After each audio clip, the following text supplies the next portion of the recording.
Good evening everyone. तो जैसे कि आप सभी को पता है, हम यहाँ पे दे रहे हैं ऑनलाइन क्लासेस। किस क्लास के लिए? तो वो है 10th क्लास के लिए। किस सब्जेक्ट की? तो वो है मैथ की, जिसमें हमने आपके 4th चैप्टर को पढ़ना स्टार्ट कर दिया है। लेकिन जैसा मैंने आपको बताया कि हम सीधा 4th चैप्टर स्टार्ट नहीं करेंगे, बल्कि हम थोड़ा सा अब आपके फाइनल पेपर के लिए भी थोड़ी थोड़ी तैयारी करते हुए चलेंगे। तो पहले हम क्या करते हैं, ऐसा क्वेश्चन कर लेते हैं जो आपको पिछले साल या पिछले से पिछले साल, मतलब कभी भी आया था। बस फाइनल पेपर में इतना पता है, कब आया था ये नहीं पता, लेकिन हाँ इतना पता है कि ये क्वेश्चन किसी एग्जाम में आया हुआ क्वेश्चन है। तो क्वेश्चन पढ़ लेते हैं फटाफट से।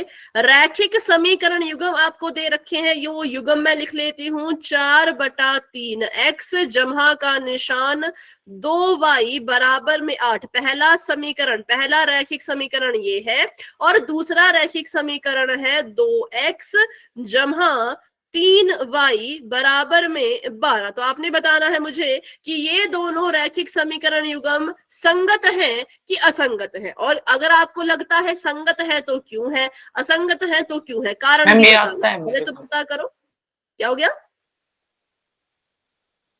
ये तो आता है। हाँ आता है ना, पर इसको प्रैक्टिस करो ना। आता है पर प्रैक्टिस करो, क्योंकि ये पेपर में आया था। तो अभी देखते हैं कि आप जो आंसर निकालोगे वो सही निकाल पाओगे कि गलत निकाल पाओगे, है ना। करते कैसे हैं इसको? तो बिल्कुल सिंपल है। जब भी आपको पूछा जाए कि संगत है या असंगत है, जब भी पूछा जाए ग्राफ कैसा बनेगा, जब भी पूछा जाए हल कितने होंगे, आपने क्या करना है, आपने बस A1/A2, B1/B2, C1/C2 निकालना है। निकाल के देखना है कि ग्राफ कैसा बन रहा है। ग्राफ जैसा भी बन रहा हो, पता चल जाएगा कि संगत है कि असंगत। तो फटाफट से इसको सॉल्व करो और मुझे बताओ कि ये संगत है कि असंगत है।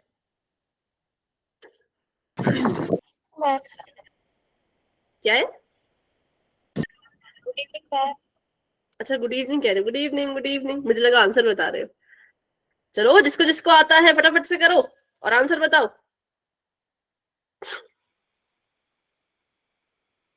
एक नंबर में आया था क्वेश्चन ये, एक नंबर में। अब देखते हो आप उस एक नंबर को ले पाते हो कि गलत कर देते हो।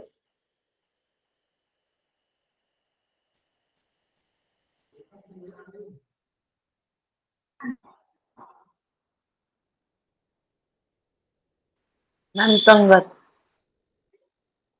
कैसे पता चला आपको? मतलब कि ग्राफ कैसा आ रहा है इसका बताओ।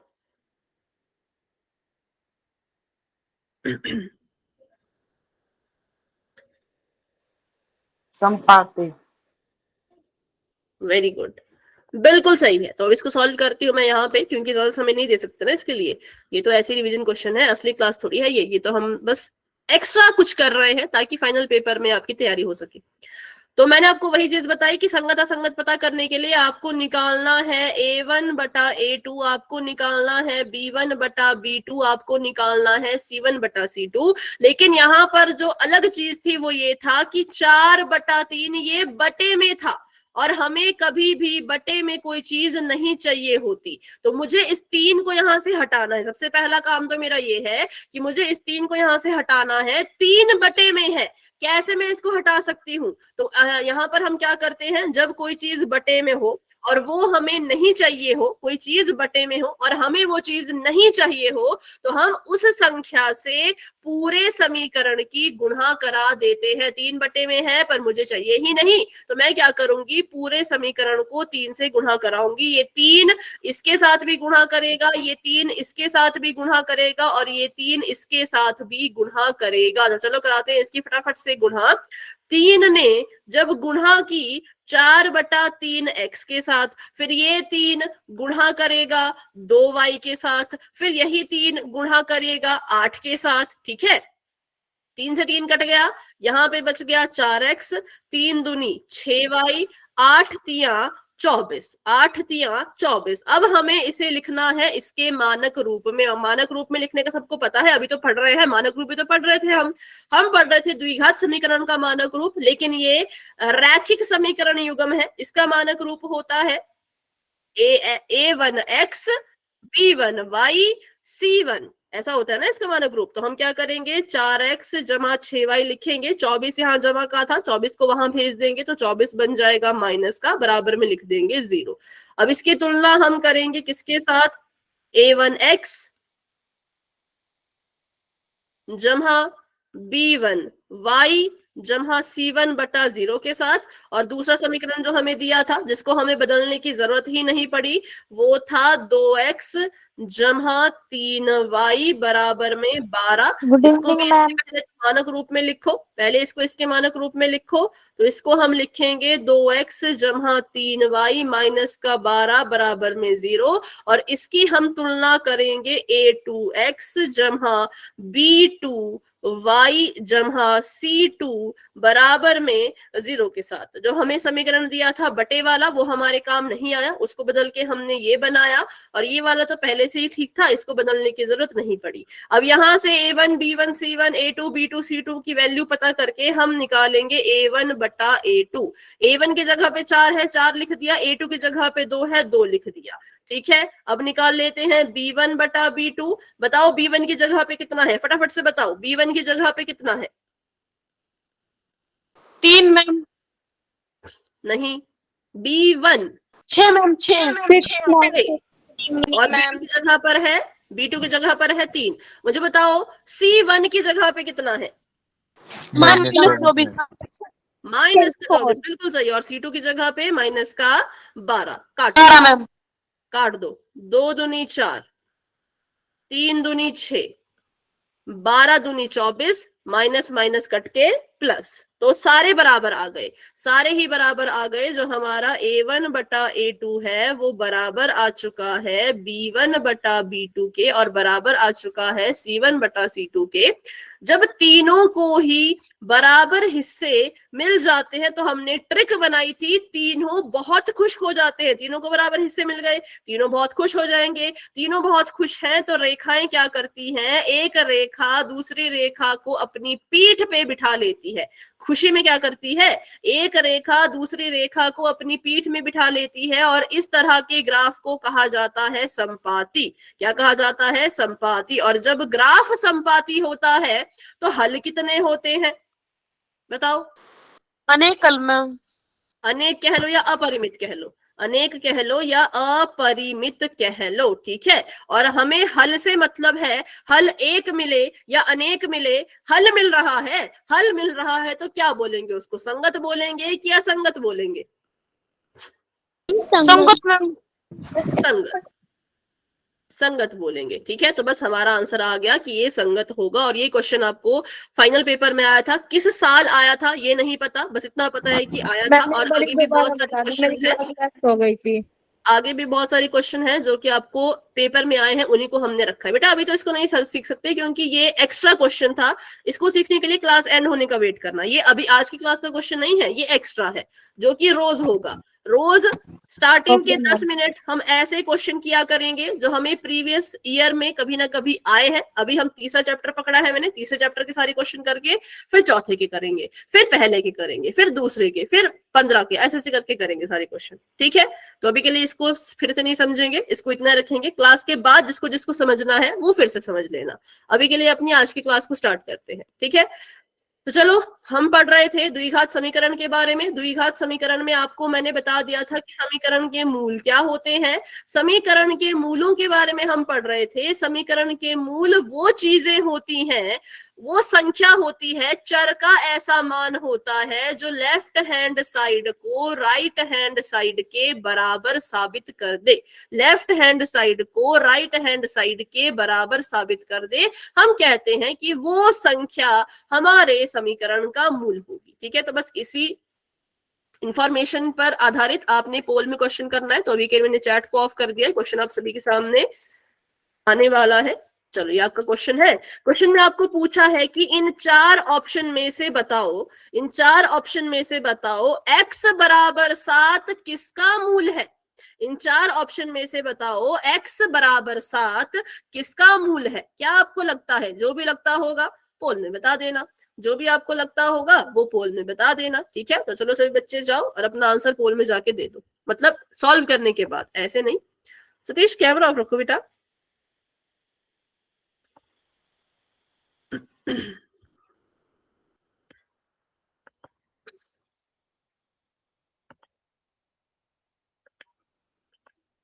चलो, सभी कोशिश करो। देखो ऐसे ही फालतू में आंसर दे देते हैं फटाफट से, है ना, गलत सलत आंसर, पहले सॉल्व तो कर लो भाई। और फिर से रिपीट करती हूँ, रोज क्लास को टाइम से ज्वाइन करना है, क्योंकि क्लास के पहले 10 मिनट हम उन सवालों को हल किया करेंगे जो कभी ना कभी फाइनल पेपर में आए थे। ठीक है, वार्षिक परीक्षाओं में जो जो सवाल आए थे उनको हल करने की कोशिश क्या करेंगे स्टार्टिंग के पहले 10 मिनट में। तो अगर आप चाहते हो कि आप वो क्वेश्चन सीखो तो पूरे 8:25 पे क्लास को ज्वाइन कर लेना। 8:30 बजे क्वेश्चन शुरू हो जाएगा, तभी आपकी पेपर की भी तैयारी होगी साथ साथ में। ठीक है, चलो अभी के लिए इस क्वेश्चन को करो फटाफट से।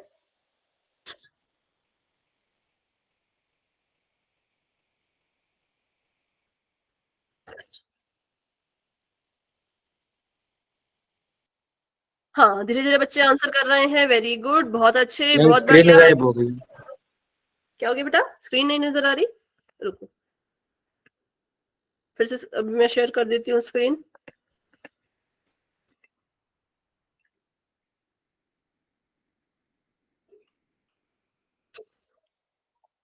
आगे अभी बताओ, ठीक है।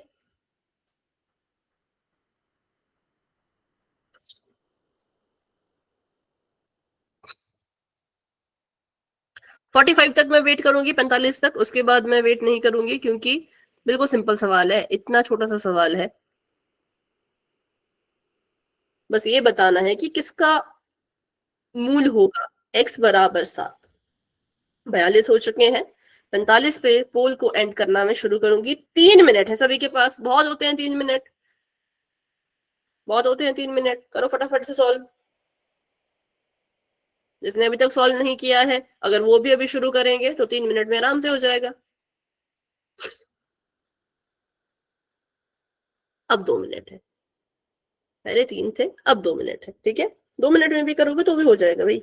बस चेक करना है कि इन 4 ऑप्शन में से डन मैम। किसका मूल है x बराबर 7। हाँ, जिसका हो गया बस हैंड रेज कर लो। जिसने भी आंसर दे दिया है हाथ के निशान को दबा दो, मुझे पता चल जाएगा कि इस बच्चे ने आंसर कर दिया।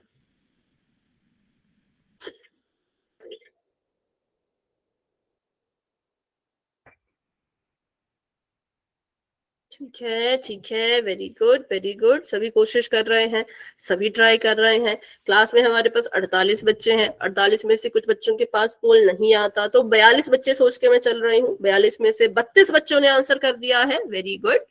और 10 बच्चे अभी भी रहते हैं। और अब आप सभी के पास है सिर्फ 1 मिनट का समय, तो फटाफट से सॉल्व करो।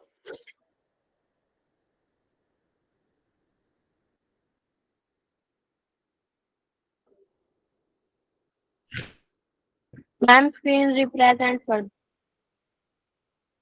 आपको स्क्रीन नहीं दिख रही?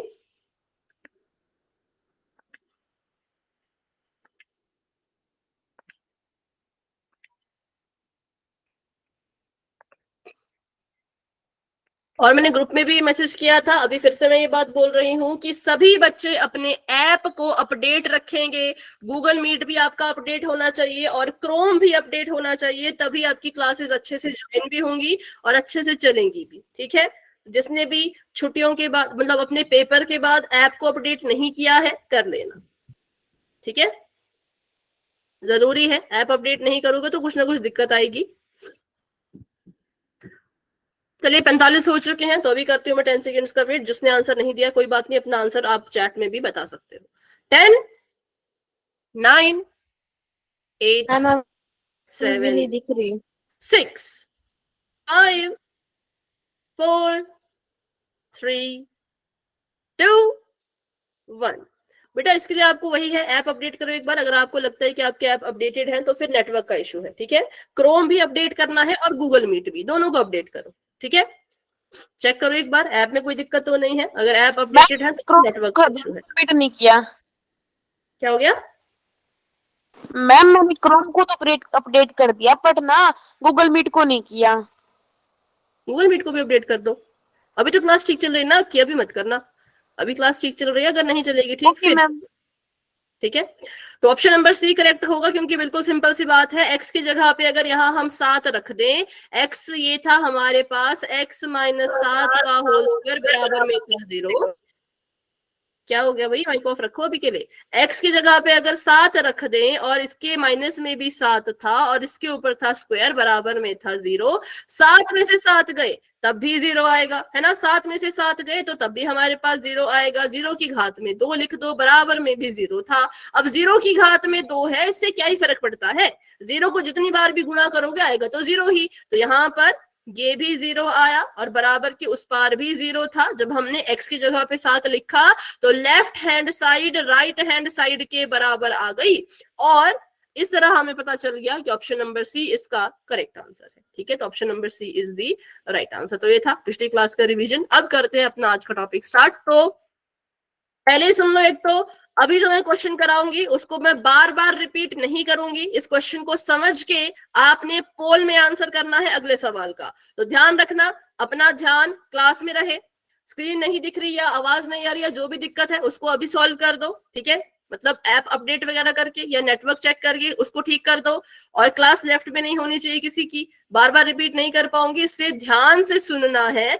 हाँ, पर कराऊंगी आराम से, जल्दबाजी में नहीं कराऊंगी, कराऊंगी आराम से, बिल्कुल पूछते हुए चलूंगी कि यहाँ तक समझ आया, यहाँ तक समझ आया, ऐसे करते हुए चलेंगे, लेकिन पूरा फिर से रिपीट नहीं हो सकता।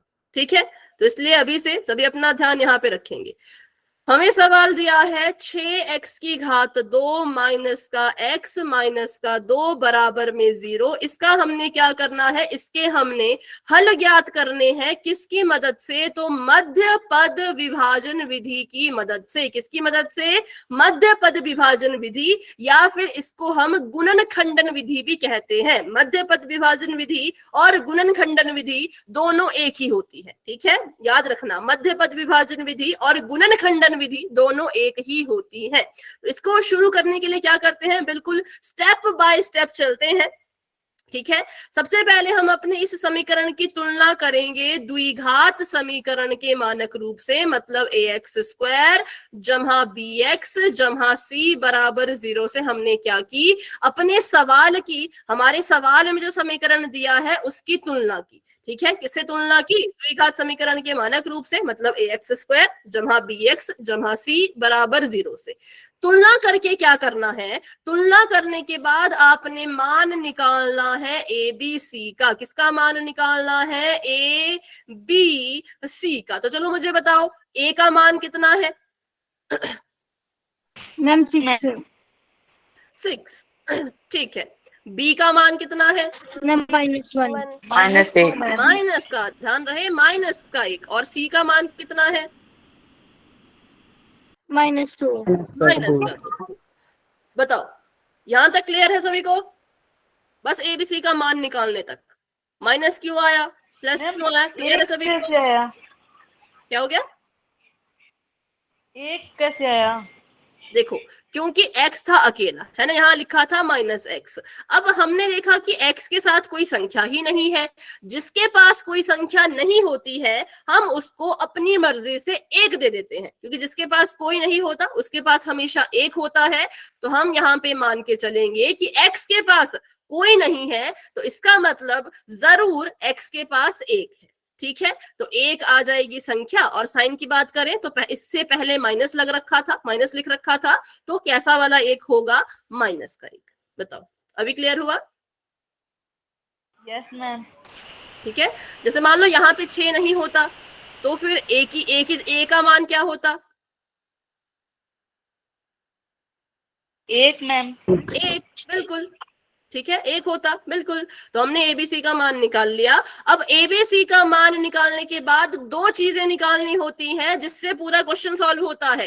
वो 2 चीजें होती हैं गुणनफल और योग। पहले तुलना की मानक रूप से, मानक रूप से तुलना करने के बाद देखो, पहले तो आपको इसका मानक रूप आना चाहिए। द्विघात समीकरण का मानक रूप आएगा तभी तुलना कर पाओगे। ठीक है, वो होता है ax स्क्वायर जमा bx जमा c बराबर में 0। तुलना करने के बाद एबीसी का मान निकाल दिया। एबीसी का मान निकालने के बाद निकालेंगे दो चीजें, नंबर 1 गुणनफल, नंबर 2 योग। गुणनफल निकालने के लिए क्या करते हैं, गुणनफल निकालने के लिए जो आपने ए का मान निकाला और जो सी का मान निकाला, इन दोनों की आपस में करा देते हैं गुणा। ध्यान रखना, गुणनफल निकालने के लिए ए को सी से गुणा करेंगे, ठीक है, ए को सी से गुणा करेंगे। ए की जगह पे 6 था, सी की जगह पे क्या है, माइनस का 2 है, तो माइनस का निशान रखना है, माइनस का 2 है तो माइनस का निशान रखना है, ठीक है। इसको थोड़ा दूर कर देती हूँ, तो जगह नहीं है। बताओ गुणा करके क्या आएगा, -12 ठीक है, माइनस का 12। कैसे आएगा माइनस का 12, तो वो भी सीख लो। जब भी संख्याएं आपस में गुणा करती हो और उनके पास चिन्ह भी हो, तो कैसे गुणा करना है सुन लो, बिल्कुल ध्यान से सुन लो। संख्या संख्या से गुणा करती है, मतलब जो 6 है संख्या है, वो किससे गुणा करेगी, 2 से। 6 ने 2 से गुणा किया, आ गया 12। 6 ने 2 से गुणा किया, 6 दूनी आ गया 12। उसके बाद 2 के पास था माइनस का निशान, 6 के पास कौन सा निशान है बताओ, प्लस प्लस का मैम, प्लस का मैम। वैसे तो हाँ, वैसे तो 6 के पास कोई निशान ही नहीं है, पर हमें पता होता है जिसके पास कोई निशान नहीं होता उसके पास प्लस होता है। संख्या ने संख्या से गुणा कर दी, 6 ने 2 से गुणा कर दी, तो 12 आ गया। और चिन्ह जो है वो चिन्ह से गुणा करेगा, साइन जो है वो साइन से गुणा करेगा, तो आ जाएगा प्लस माइनस माइनस। 6 ने 2 से गुणा किया, 6 दूनी 12, प्लस ने माइनस से गुणा किया, प्लस माइनस माइनस। क्लियर है सभी को, क्यों आया -12 बताओ, ठीक है, चैट में लिख लिया करो, है ना। माइनस का 12 आ गया। चलो एक सवाल पूछूंगी अब यहां से भी एक सवाल पूछूंगी। अगर ऐसा होता, मान लो ऐसा होता, माइनस का ही 6 होता और गुणा भी माइनस के ही 2 से कर रहा होता, फिर क्या उत्तर आता, प्लस 12 प्लस का 12।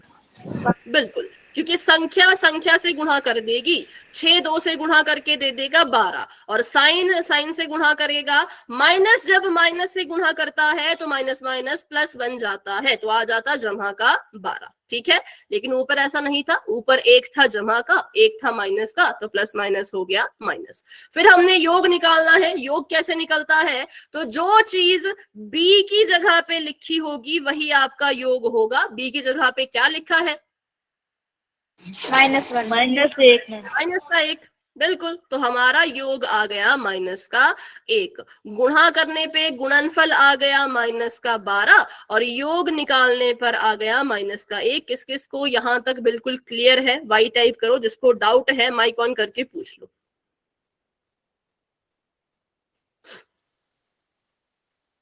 किसी के मन में कोई सवाल आ रहा हो तो पूछ सकते हो। नहीं है क्लियर,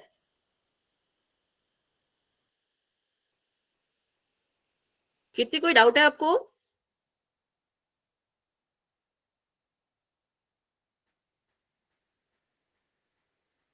आपने नो कहा तो मुझे समझ नहीं आ रहा कि डाउट है कि क्या है। ठीक है, आगे बढ़ते हैं।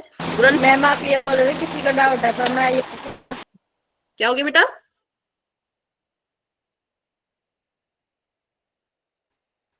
आप ये पूछ रहे हैं क्या किसी का डाउट है, तो मैं ये बोल रही नो मैम। नहीं आपने नहीं, कीर्ति ने कहा था, आपने तो नो लिखा ना, आंसर भी निकाल लिया देखो है। चलो चलो पहले सॉल्व करते हैं, हाँ कोई डाउट नहीं किसी को, तो आगे बढ़ते हैं। अब होता है यहाँ से हमारा मेन काम शुरू। अभी तक तो बस ऐसे ही कर रहे थे, अब यहाँ से असली सवाल शुरू होता है। अब क्या करना है, अब आपने ऐसी 2 संख्याएं ढूंढनी है जिनको जब गुणा करोगे, ऐसी 2 संख्याएं ढूंढनी है जिनको जब गुणा करोगे तो माइनस का 12 मिले, और जिनको जब जमा करोगे या घटाओगे तो माइनस का 1 मिले। अब ऐसी संख्या ढूंढने में जुट जाओ। अब हमने कहा कि ऐसे सोचने बैठेंगे तो फिर बहुत टाइम वेस्ट हो जाएगा। अगर सोचते रहेंगे तो टाइम वेस्ट हो जाएगा, संख्या भी नहीं मिलेगी। तो इसके लिए मैंने आपको एक तरीका बताया है। तरीका ये बताया है, जो चीज गुणा करने पे मिलनी चाहिए उसको उठा के कोने में लिखो बिना उसके चिन्ह के, ठीक है। गुणा करके मिलना चाहिए 12, तो मैंने 12 को लिख दिया कोने में, गुणा करके वैसे तो माइनस का 12 मिलना चाहिए, पर मैंने कहा अभी के लिए इसके चिन्ह को भूल जाओ, अभी सिर्फ संख्या लिख लो। संख्या लिख ली 12। अब देखो 12 को गुणा के रूप में कितनी तरह से लिख सकते हो, जैसे कि मेरे मन में आया 12 को लिख सकते हैं 12 गुणा 1, 12 को लिख सकते हैं 6 गुणा 2, और कैसे लिख सकते हैं 12 को? 3 गुणा 4 गुणा 3, 3 गुणा 4 कह लो, 4 गुणा 3 कह लो, एक ही बात है। तो 3 तरीके थे, 3 तरीके थे जिससे हमें गुणा करने पे आराम से 12 मिल जाएगा। 3 ऐसी संख्याएं थी, 3 ऐसे जोड़े थे जिससे गुणा करने पे 12 मिल जाएगा। लेकिन अपनी मर्जी से हम कुछ नहीं ले सकते। गुणा करने पे तो ये भी 12 दे रहा है, तो मैं 12 और 1 ले लूं क्या? नहीं ले सकती मैं 12 और 1। गुणा करने पे तो 6 और 2 भी 12 दे रहा है, तो क्या मैं 6 और 2 ले लूं? इसको भी नहीं ले सकती। क्यों नहीं ले सकती? तो अभी आपको पता चल जाएगा। क्योंकि संख्याएं इस तरह से लेनी है कि गुणा करने पे 12 दे और प्लस माइनस करने पे 1 दे। अब चेक करेंगे हम कि क्या हो गया, इसमें साइन कौन सा लगाना है ये समझ नहीं आता है। हाँ वही तो सीखेंगे ना, चिंता मत करो, अभी उसी को सीखेंगे। अभी बस संख्याएं ढूंढो। अभी हम इतना सीख रहे हैं कि संख्याएं कैसे ढूंढेंगे, फिर हम साइन के बारे में बात करेंगे। बिल्कुल साइन पे आएंगे थोड़ी देर में, ठीक है। तो अभी हमें ये तो पता चल गया कि गुणा करने पे तो तीनों ही 12 दे रही हैं, लेकिन जो जोड़ा इन तीनों में से जो जोड़ी जमा या घटाने पर 1 लाके देगी, हम उसी को चुनेंगे। ठीक है, 12 को 1 में जोड़ा तो आया 13, 12 में 1 घटाया तो आया 11, 6 में 2 जोड़ा तो आया 8, 6 में 2 घटाया तो आया 4, 4 में 3 जोड़ा तो आया 7 और 4 में 3 घटाया तो आया 1। अब इसको देख के बताओ कि हमें कौन सी जोड़ी लेनी चाहिए, पहली, दूसरी या तीसरी? अब बताओ, सब कुछ आपके सामने है।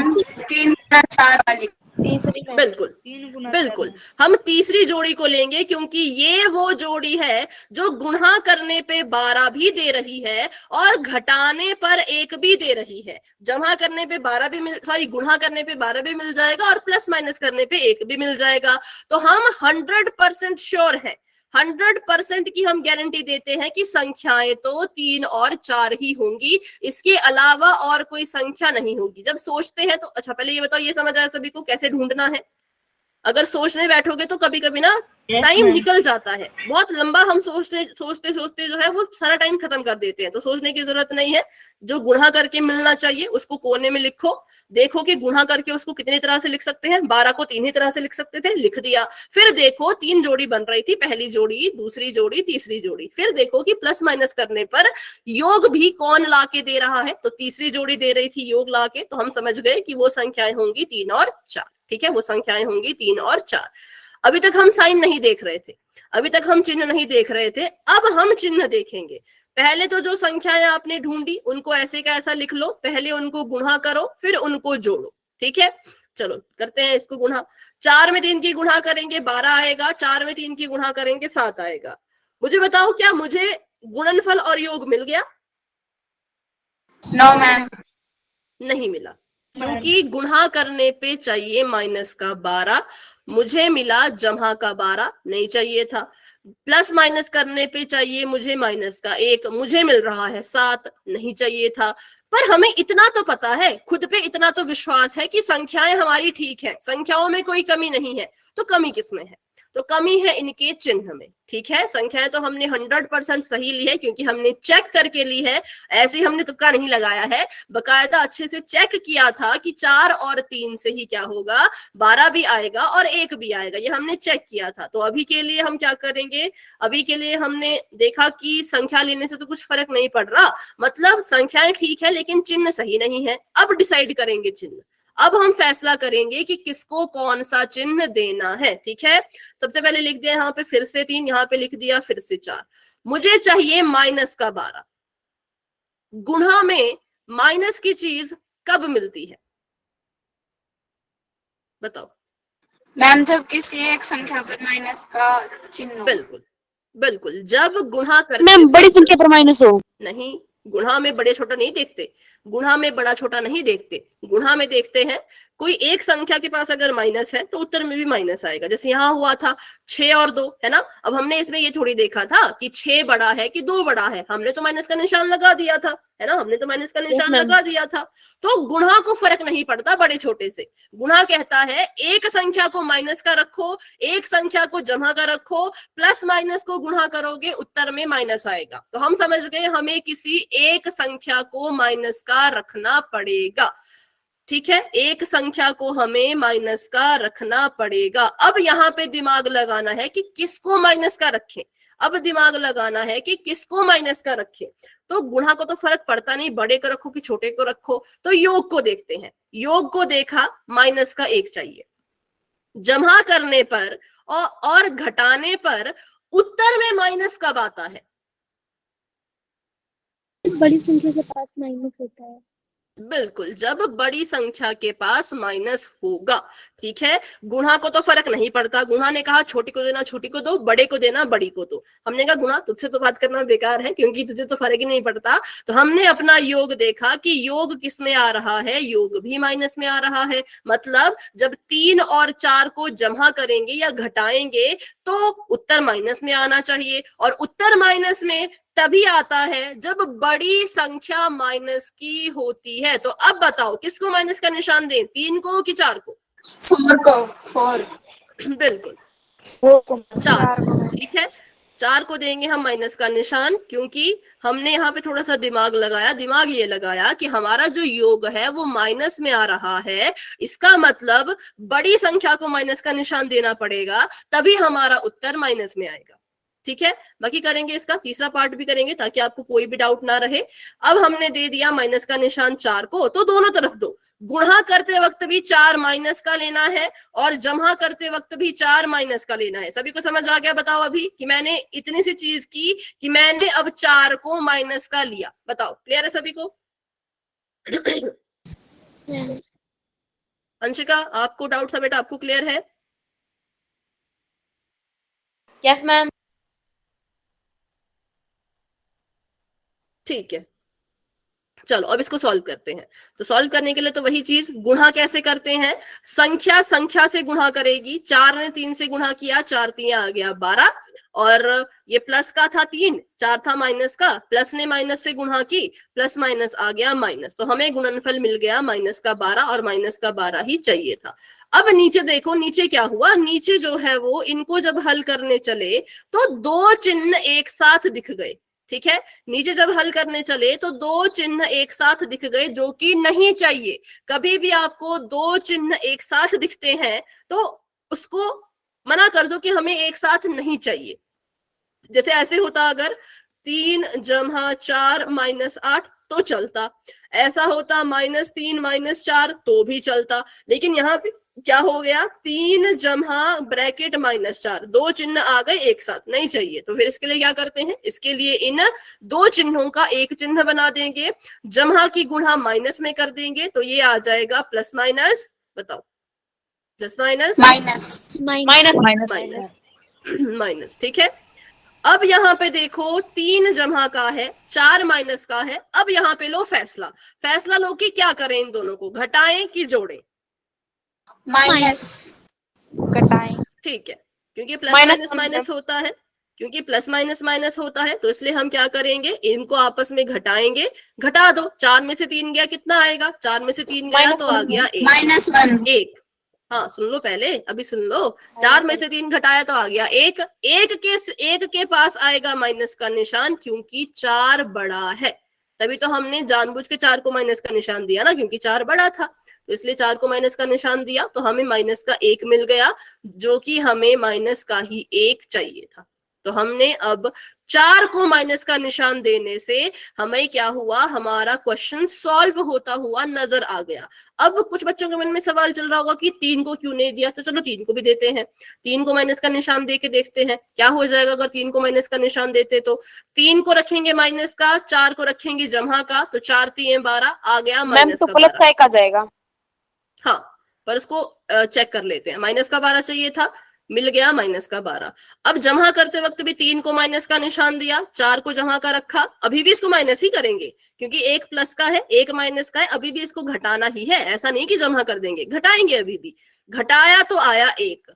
अब 1 के पास कौन सा चिन्ह आएगा? जमा का। क्यों? क्योंकि 4 बड़ा है, 4 के पास जमा का निशान है, आपने 4 को जमा का रखा था, तो ये भी जमा में आएगा, जो कि हमें नहीं चाहिए, क्योंकि हमें तो माइनस का 1 चाहिए ना, ये तो जमा का 1 आ रहा है, तो ये हमें नहीं चाहिए। तो इसलिए मैंने कहा था कि यहाँ पे दिमाग लगाना पड़ेगा कि बड़ी संख्या को माइनस का निशान दें कि छोटी को। तो इसलिए हमने क्या किया था, बड़ी संख्या को माइनस का निशान दिया था जानबूझ के, ताकि जब हम इसको जोड़ें या इसको घटाएं तो उत्तर भी माइनस में आए।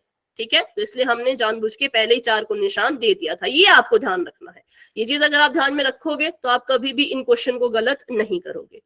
ठीक है, तो अभी हमने किया बहुत कुछ इसमें, और अंत में हमने फैसला लिया कि वो 2 संख्याएं कौन सी होंगी, बताओ उनके नाम।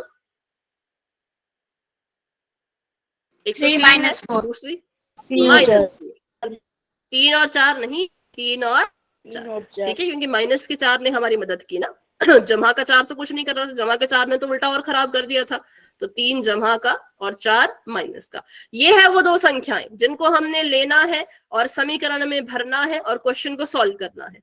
तो समीकरण लिख दिया मैंने यहाँ पर, 6x की घात 2 माइनस का x माइनस का 2 बराबर में 0। 6x स्क्वायर पहला पद है, पहले पद को नहीं छेड़ते हैं।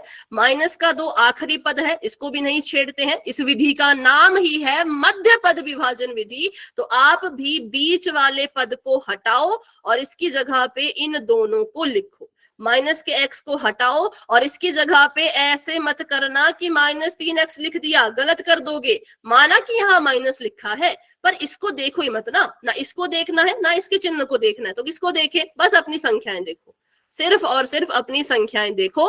3 जमा का है तो जमा 3x। जब समीकरण में भरते हैं तो संख्या के साथ चर लगाना होता है। यहाँ पे अगर y होता तो मैं यहाँ पे y लिखती, लेकिन ये समीकरण x का था तो मैंने 3 के साथ x लगा दिया। आगे क्या लिखूं? जमा का 4 की माइनस का 4x? क्या लिखूं? Minus माइनस का 4x। ध्यान देना, ये क्वेश्चन जैसे ही खत्म होगा वैसे ही पोल में क्वेश्चन आ जाएगा, और इसको रिपीट भी दोबारा नहीं करेंगे हम, तो ध्यान से सीखो। ठीक है, अब हमने यहां से कॉमन लेना है। कॉमन लेने के लिए क्या करते हैं? 2-2 की जोड़ी बनाते हैं। तो 2-2 की जोड़ी बना दी, और भी कुछ करते हैं, इनको तोड़ देते हैं। तोड़ दो, 6 को तोड़ो। 6 को तोड़ के लिख सकते हैं 2 गुणा में 3। x की घात 2 है, x की घात 2 को तोड़ के लिख सकते हैं x गुणा में x। ठीक है, 6 को तोड़ दिया 2 गुणा 3 में, x की घात 2 को तोड़ दिया x गुणा x में। 3x नहीं टूटेगा, 3x टूटेगा ऐसे, बस 3 गुणा x ऐसे टूटेगा, इससे ज्यादा नहीं टूटेगा। माइनस का 4x है, 4 किसमें टूट जाएगा बताओ? 4 को तोड़ो। 2 गुणा 2। बिल्कुल, 2 गुणा 2 गुणा में इसके x, क्योंकि x भी है ना साथ में। 2 टूटेगा क्या? आखिरी वाला 2 टूटेगा? नो मैम, माइनस का 2 नो मैम, नहीं टूटेगा, ऐसे ही रहेगा। ठीक है, अब बनाओ 2-2 की जोड़ी और यहां से ले लो कॉमन। कॉमन लेना सीखना ध्यान से, जिसको नहीं आता। इसमें और इसमें क्या क्या कॉमन है? x 3 ma'am. बस x। 3 मैम। x क्या चीज कॉमन आई? 3x। वेरी गुड, क्या चीज कॉमन आई? 3x। 3x तो बाहर ले लिया कॉमन। अब ध्यान से देखो कि जमा के निशान से पहले 3x के अलावा क्या बच रहा है? 2 x और 2। हाँ, तो गुणा कर दो, क्या हो जाएगा? 2x। बिल्कुल, जमा का निशान लगा दो। 3x को हटा के जमा के निशान के बाद क्या बच रहा है? x कहाँ है? x तो चला गया बाहर, तो देखो ना, 3 भी बाहर चला गया और x भी बाहर चला गया। कुछ बचा? कुछ नहीं बचा। No ma'am. तो ऐसा कभी मत करना कि आपको दिख रहा हो कि 3x पूरा कॉमन आ गया, इसकी जगह पे कुछ नहीं बच रहा, तो 0 लिख के आ गए। है, या फिर इसको खाली ही छोड़ दिया? नहीं, जब कुछ नहीं बचता तो उसकी जगह पे एक लिखना है। वेरी गुड, चैट में बच्चों ने लिखा भी है, क्या लिखते हैं उसकी जगह पर? एक। जब पूरी की पूरी चीज बाहर कॉमन निकल जाती है और उसकी जगह पे कुछ नहीं बचता है तो हम उसकी जगह पे 0 नहीं लिखते हैं, ना ही उसको खाली छोड़ते हैं, हम उसकी जगह पर एक लिख देते हैं। क्या लिख देते हैं? एक। तो मैंने लिख दिया एक, ठीक है। अब उसके बाद यहाँ पर देखो, यहाँ पे इन दोनों में क्या चीज कॉमन है? -2 मैम। ठीक है, अभी माइनस नहीं बोलेंगे, सिर्फ 2 बोलेंगे, ठीक है। लेकिन लेंगे यहाँ पे माइनस का ही 2, ठीक है, लेकिन बोलेंगे नहीं -2, बोलेंगे कि सिर्फ 2 कॉमन है, इसके पास भी 2 है और इसके पास भी 2 है। तो मैंने लिख दिया माइनस का 2। माइनस का 2 क्यों लिखा वो सीखो, क्योंकि यहाँ पे माइनस का निशान था। अगर यहाँ पे जमा का निशान होता तो मैं जमा का 2 लिखती, पर यहाँ पे माइनस का निशान था इसलिए मैंने यहाँ पे माइनस का 2 लिया, ठीक है। ये चीज याद रखना कि जो चिन्ह यहाँ होता है वही चिन्ह आपको यहाँ पे भी रखना पड़ता है। माइनस का 2 कॉमन ले लिया, तो बताओ जरा ब्रैकेट के अंदर क्या बचेगा? 2x ma'am. चलो पहले लिख लेते हैं कि एक तो बचेगा 2x, है ना, यहां से बच गया 2x और ये 2 पूरा बाहर कॉमन चला गया। दिखने में तो लग रहा है कि कुछ नहीं बचा, लेकिन हमें पता है जिसके पास कुछ नहीं बचता वहां पे 1 लिख देते हैं। अब बात करते हैं साइन की। यहां माइनस का साइन था, यहां माइनस का साइन था, तो यहाँ पे भी तो वैसे माइनस आना चाहिए था ना, बताओ हाँ या ना? No ma'am, plus. क्यों? क्योंकि पहले ब्रैकेट में प्लस है ना। ये तो चीटिंग हुई ना, दिखने में तो माइनस लग रहा है, फिर देखने में तो लग रहा है ना कि माइनस आना चाहिए। गलत। देखो सही गलत बात की बात है, पर देखने में क्या लग रहा है आपको? देखने में तो ये लग रहा है कि 2x - 1 बचा, देखने में लग रहा है ऐसा कि 2x - 1 बचा, है ना। हाँ आएगा यहाँ पे जमा का ही निशान, पर मैं बात कर रही हूँ कि सिर्फ देखने की। हाँ, सिर्फ देखने की अगर बात करूं तो लग रहा है, कुछ बच्चों को लग रहा होगा कि यहाँ माइनस आना चाहिए, लेकिन यहाँ माइनस नहीं आएगा। क्यों नहीं आएगा? तो बिल्कुल सही बताया आपने, बाहर हमने माइनस का 2 कॉमन लिया है।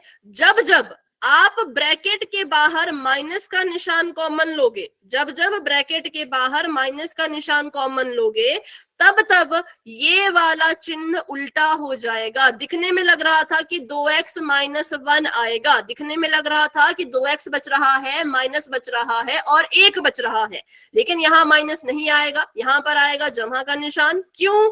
इसकी वजह से जब जब ब्रैकेट के बाहर माइनस आता है, ये माइनस क्या करता है, यहां पर आने वाले निशान को उल्टा कर देता है, ठीक है। ये बात क्लियर है। और दूसरी चीज जो आपने बताई वो भी ध्यान में रखनी है बिल्कुल, कि जो चीज पहले ब्रैकेट में आती है सेम वही चीज दूसरे ब्रैकेट में आनी चाहिए, तभी हम कहेंगे कि आप सही उत्तर की तरफ जा रहे हो। अगर आपका ये वाला बाहर वाला ये दोनों अगर सेम नहीं आते, माइनस का उल्टा, हाँ माइनस का उल्टा प्लस होता है, इसलिए अगर ये दोनों ब्रैकेट सेम नहीं आते तो समझ जाना आपने कुछ गड़बड़ की है, समझ जाना कुछ गड़बड़ की है। ये सेम आने चाहिए और हमारे सेम आ चुके हैं, ठीक है। अब यहां से क्या करेंगे, तो ये वाला ब्रैकेट दोनों सेम है, तो इसको भी कॉमन ले लो। ये दोनों ब्रैकेट सेम थे तो इसको भी कॉमन ले लिया। ऊपर 2x जमा 1 2 बार लिखा था, नीचे इसको 1 ही बार लिखो, मतलब कॉमन ले लो, ठीक है। ये चला गया, ये भी चला गया, बताओ नीचे दूसरे ब्रैकेट में क्या बचेगा? 3x - 2। ठीक है, ये वाली चीज सभी किस किस को समझने है, ये पूछो कि कैसे आए ये ब्रैकेट। कुछ नहीं, कॉमन ले लिया बस, इसको भी कॉमन ले लिया, इसको भी कॉमन ले लिया, क्योंकि दोनों सेम चीजें थी, तो इसको एक ही बार लिखेंगे। और जो इसके अलावा बच गया, यहाँ पे 3x, यहाँ पे -2, उसको दूसरे डब्बे में डाल देंगे, बराबर में लिख दिया 0। अभी भी क्वेश्चन खत्म नहीं हुआ है, इसको पूरा खत्म करने के लिए x का मान निकालना पड़ेगा। तो पहले वाले डब्बे को बराबर कर दो 0 के और दूसरे वाले ब्रैकेट को भी बराबर कर दो 0 के, ठीक है। अब यहां से x की वैल्यू निकालनी है तो निकाल लेते हैं। x को धीरे धीरे अकेला छोड़ेंगे, साथ साथ तो कुछ नहीं बेटा। 2x को मैंने अकेला छोड़ा, इस 1 को उठा के उधर भेजना है। मुझे बताओ ये 1 वहां जाके कैसा होगा, प्लस का माइनस का? माइनस। माइनस का बन जाएगा। यहाँ पे जमा का है ना, तो वहां जाके माइनस का बन जाएगा। x को और अकेला छोड़ो, x के साथ 2 गुणा कर रहा है, तो माइनस के 1 के साथ क्या करेगा? भाग। भाग। तो x का मान आ गया -1/2, और ठीक वही चीज यहाँ पे करो। 3x को अकेला छोड़ो, 2 को उधर भेजो, 2 वहां जाके कैसा बनेगा? प्लस का माइनस का? प्लस का। यहाँ पे माइनस का है ना, तो वहां जाके जमा का बन जाएगा। ये यहाँ पे जमा का था, तो वहां जाके माइनस का बन गया। ठीक है, और x को अकेला छोड़ेंगे तो x के साथ 3 गुणा कर रहा था, 2 के पास जाएगा तो भाग करेगा, और ये हमारा आंसर आ गया।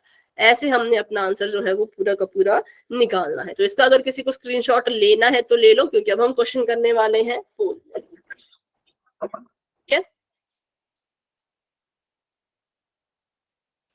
और एक बात बताना, मान लो मैंने लिखा यहाँ पे x जमा 4 बराबर 0, और मैंने लिखा यहाँ पे x जमा 5 बराबर 0।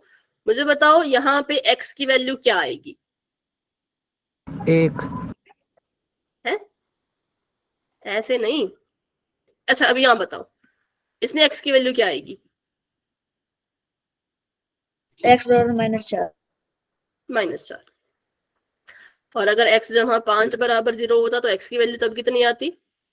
x बराबर -5। बस इस चीज को याद रखना, इस चीज को याद रखना, और फिर पोल का क्वेश्चन करना, नहीं तो गड़बड़ कर दोगे। डब्बे में लिखने की बात नहीं है, डब्बे में लिखने के बाद 0 के बराबर भी लिखना है, और x का अकेले का मान निकालना है। ठीक है, x का अकेले का मान निकालना है। तो चलो अभी के लिए करते हैं हम चैट को ऑफ, क्योंकि समय भी कम है, 15 मिनट है हमारे पास अब। तो आपने आंसर भी करना है, जिसमें आपको टाइम ऑब्वियसली लगेगा, क्वेश्चन लंबे होते हैं थोड़े। तो चैट मैंने ऑफ कर दी है, क्वेश्चन आप सभी के सामने आ चुका है, बिल्कुल ध्यान से करना है। क्वेश्चन में दोबारा से लिख लेती हूँ। समीकरण दे रखा है x की घात 2 जमा 6x जमा 9 बराबर में 0, क्योंकि यहाँ पर सब कुछ जमा में है, तो जब आप संख्याएं ढूंढोगे ना, तो उनके चिन्ह बदलने की जरूरत नहीं पड़ेगी, उनको जमा में ही लेना है। ठीक है, जब संख्याएं लोगे, जो 2 संख्याएं लेते हैं ना हम गुणनफल के लिए, इसके लिए उसके लिए, वो जमा की ही रहेंगी दोनों, उनको माइनस वगैरह करने की जरूरत नहीं है, ये मैंने पहले ही बता दिया। इसकी तुलना करो x² जमा bx जमा c बराबर 0 से, यहां से मान निकाल लो abc का। ठीक है, मान निकाल लो abc का। abc का मान निकाल लिया, अब निकाल लो गुणनफल। क्या करो? अब निकाल लो गुणनफल। गुणनफल कहता है a की गुणा c में करो, और आंसर जो आया लिख दो। फिर निकाल लो योग। योग कहता है कि भाई b की जगह पे जो संख्या आई है वही आपका योग है। गुणनफल और योग अगर आपने निकाल लिया तो क्या करो, अब ऐसी 2 संख्याएं ढूंढो जिनको गुणा करने पे गुणनफल मिले और प्लस या माइनस करने पे योग मिले। ठीक है, ठीक है। अच्छा, अभी जिसने भी गुणनफल और योग निकाल लिया वो हैंड रेज करो, जिसका गुणनफल और योग निकल गया है।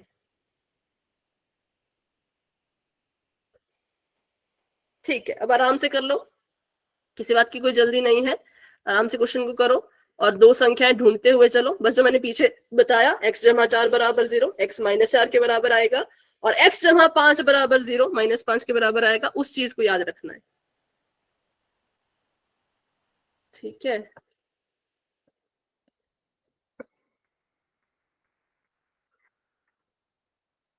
थोड़ी देर में पोल ओपन करूंगी, अभी नहीं करूंगी। हाँ, अगर किसी का आंसर सॉल्व हो चुका होगा, कॉपी पे सॉल्व कर लिया होगा, तो हैंड रेज कर। हो गया मैम। कर दिया कॉपी पे सॉल्व? मिल गया आपको अपना आंसर? Yes ma'am.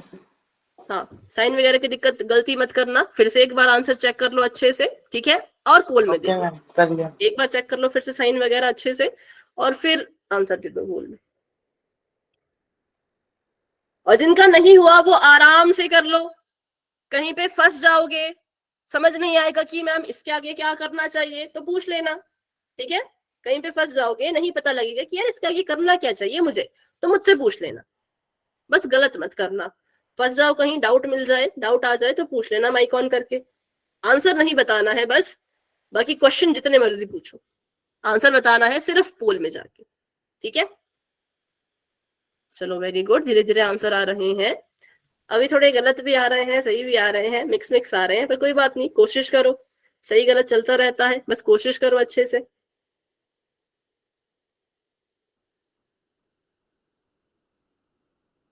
डन चलो मैम। अभी थोड़ा सा देखते हैं इधर मिल लेना है ना। क्या हो गया। प्लस में लेना है ना। आवाज बेटा सुनाई नहीं दे रही, आपकी आवाज क्लियर।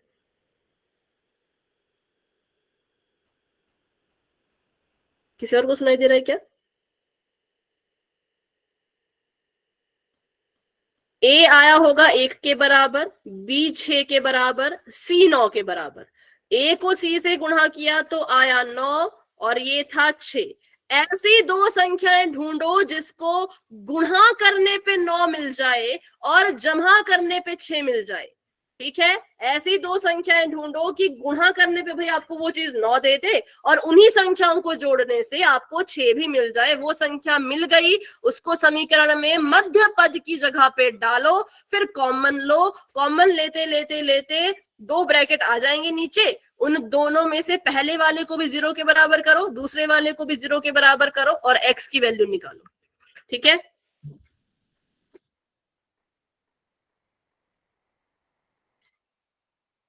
बहुत से बच्चों ने गलत किया है, सही आंसर देने वाले बच्चे कम है और गलत आंसर देने वाले ज्यादा है। पर अभी ऐसा हो सकता है कि बच्चे सॉल्व कर रहे हैं ना, तो ऐसा नहीं कह सकते कि सही कम बच्चे दे रहे हैं, क्योंकि सॉल्व करने में टाइम लगेगा, धीरे धीरे आंसर आएंगे।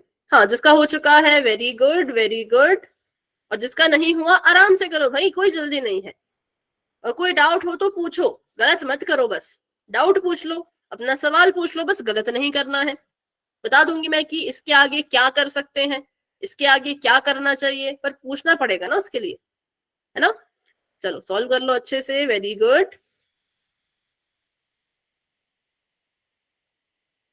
मध्य पद विभाजन विधि चैप्टर नंबर 2 बहुपद में भी काम आएगी, द्विघात समीकरण में भी काम आएगी और समांतर श्रेणी के बड़े क्वेश्चन को सॉल्व करने के भी काम आएगी। तो इसको सीखना जरूरी है, इसको नहीं छोड़ सकते, ये बहुत जरूरी है।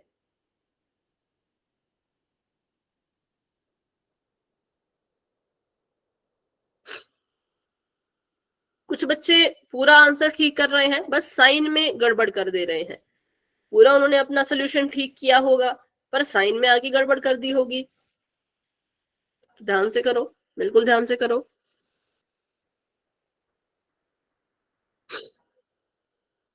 मैम इसके बाद है ना 8 चैप्टर पर आइएगा।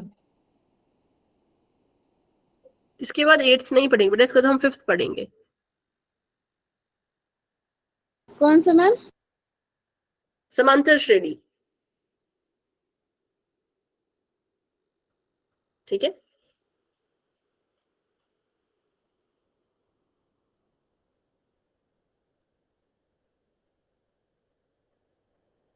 एट चैप्टर कब पर आइएगा। वो 5वें के बाद।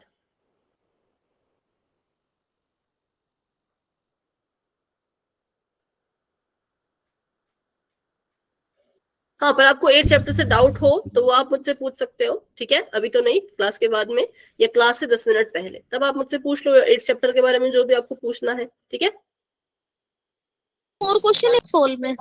मैम पूरा हाँ। चैप्टर ही समझना। तो कल आप क्लास को 10 मिनट पहले ज्वाइन करना, तो मैं आपको 8 चैप्टर का थोड़ा थोड़ा सभी बच्चों को बता दूंगी। ठीक है, पर पूरे 8:20 पे क्लास में आ जाना। ठीक है, यस मैम, ठीक है। ओके। चलो अभी के लिए इस क्वेश्चन को सॉल्व ठीक है करो मैम। भाई। 32 बच्चों ने आंसर दिया है, बाकी बच्चे भी आंसर करो, कोशिश करो। डाउट आ रहा है तो पूछो, कहीं पे फंस गए हो, नहीं पता लग रहा कि आगे क्या करना चाहिए, तो माइक ऑन करके पूछो।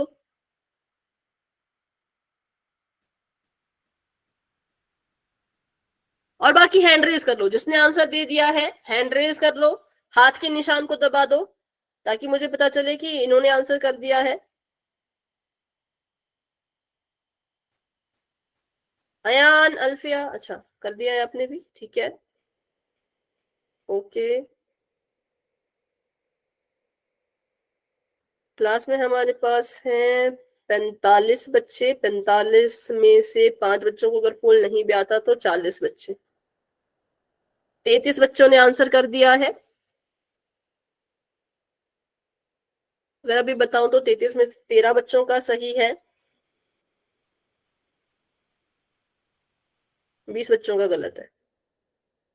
34 में से 13 बच्चों का सही है और बाकी सभी बच्चों का 11 बच्चों का गलत है। अभी कोई है जो क्वेश्चन को सॉल्व कर रहे हैं, जिनको थोड़ा सा समय चाहिए तो माइक ऑन करके यस बोलो।